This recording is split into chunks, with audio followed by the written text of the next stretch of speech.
বিশ্বের সবচেয়ে বড় সামরিক সদর দপ্তর বা মিলিটারি হেডকোয়ার্টার উদ্বোধন করেছে মিশর।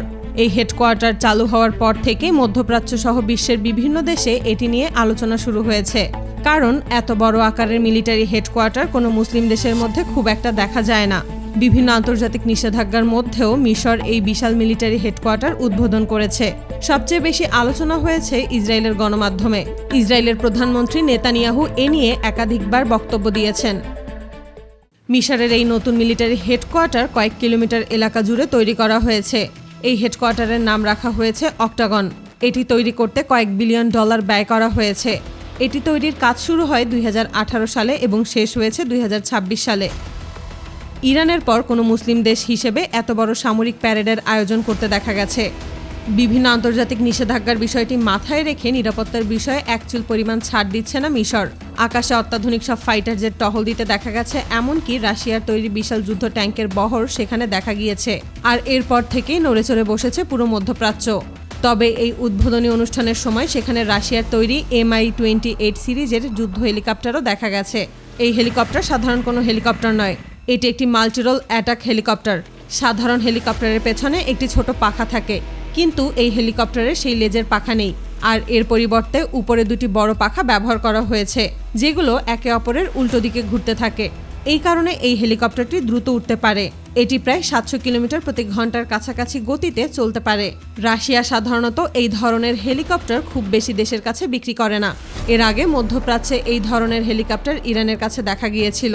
পরে একই ধরনের হেলিকপ্টার মিশরের কাছেও দেখা যাওয়ায় বিষয়টি নিয়ে নতুন করে আলোচনা শুরু হয়েছে। ইসরায়েলের বিভিন্ন সংবাদ মাধ্যমে দাবি করা হয়েছে এই বিষয়টি আন্তর্জাতিক আইনের লঙ্ঘন হতে পারে। মিশরের পক্ষ থেকে বলা হয়েছে তারা তাদের নিরাপত্তার জন্য সব ধরনের ব্যবস্থা গ্রহণ করবে। কিন্তু সবথেকে অবাক করা ব্যাপার হলো এই উদ্বোধনী অনুষ্ঠানেই মিশরের কাছে থাকা এয়ার ডিফেন্স সিস্টেম সামনে নিয়ে এসেছে। সেগুলো রাশিয়ার তৈরি S-300 সিরিজের এয়ার ডিফেন্স সিস্টেম। এই সিস্টেমে থাকা মিসাইল ঘন্টায় প্রায় 3600 কিলোমিটার গতিতে উড়তে পারে। এতে উন্নত ISR রাডার প্রযুক্তি ব্যবহার করা হয়েছে। এই সিস্টেম থেকে ছোড়া মিসাইল 400 কিলোমিটার দূরের লক্ষ্যবস্তুতে আঘাত হানতে পারে। তবে উদ্বোধনী অনুষ্ঠানে এত বেশি নিরাপত্তার বিষয়টি নিয়ে পুরো মধ্যপ্রাচ্যে আলোচনা চলছে। শুধু এইটুকুই নয়, উদ্বোধনী অনুষ্ঠানে সামরিক প্যারেডে সারি সারি সাজোয়াজান দেখা গেছে। সেখানে এমন কিছু আধুনিক সামরিক প্রযুক্তি প্রদর্শন করা হয়েছে যেগুলো আগে মিশরের কাছে খুব বেশি দেখা যায়নি। এছাড়াও মিশরের কাছে থাকা অত্যাধুনিক ব্যালিস্টিক মিসাইলগুলো তারা সামনে নিয়ে এসেছে। আর এই বিষয়টি নিয়ে পুরো মধ্যপ্রাচ্যে বেশ আলোচনা চলছে।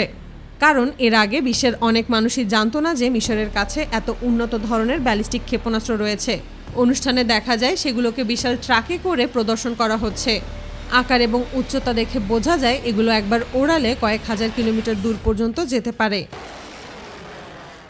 শুধু রাশিয়ার প্রযুক্তিই নয়, উদ্বোধনী অনুষ্ঠানে চীনের তৈরি বিভিন্ন আধুনিক সামরিক সরঞ্জামও দেখা গেছে। পুরো ঘটনাটি এখন মধ্যপ্রাচ্যের অন্যতম আলোচিত বিষয় হয়ে উঠেছে। কারণ এর আগে মুসলিম দেশগুলোর মধ্যে বড় পরিসরে সামরিক মহড়া বা আধুনিক সামরিক প্রযুক্তির সামনে আনার ক্ষেত্রে ইরান এবং তুরস্কের নাম বেশি শোনা যেত।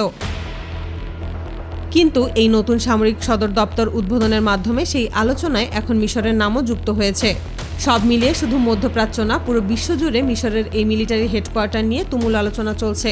কারণ মিশরের এই হেডকোয়ার্টার মধ্যপ্রাচ্যের সামরিক আবহাওয়াতে বড় পরিবর্তন আনতে চলেছে।